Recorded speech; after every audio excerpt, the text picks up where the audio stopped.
Moving forward, to assist pay for their child's surgery, a family in Teso North is pleading with the well-wishers to help them raise 1.5 million shillings. Gloria Amoit, a Form 1 student, has swelling in her limbs due to elephantiasis. Leah Nelima with that report. Gloria Amoit, a 17-year-old student from St. Teresa's Malaba Mixed Secondary School, has been struggling with her swollen limbs for some time now, causing her to miss a significant time in school. Natoka nyumbani nikifika shuleni lisali moja, napata wanafunzi wameshaka wameanza kusoma.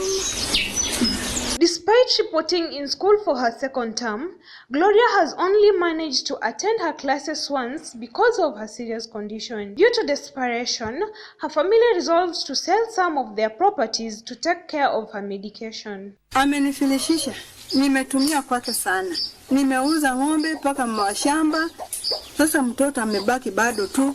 Nikipeleka hospitali wanasema maji imejaa kwa miguu.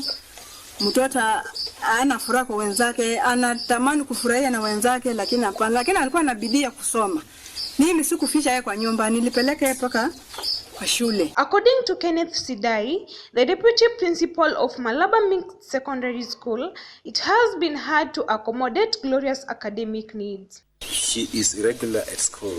It's something that is beyond her control because of what you can see.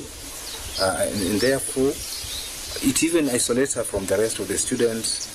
She has the desire to play, but because of whatever she's undergoing, it makes her almost a misfit. The family now is appealing to well-wishers to help them raise 1.5 million shillings to cater for Gloria's surgery at the Moi Teaching and Referral Hospital in Eldoret. To be able to support Gloria, you can channel your contribution to M-Pesa number 0703647633.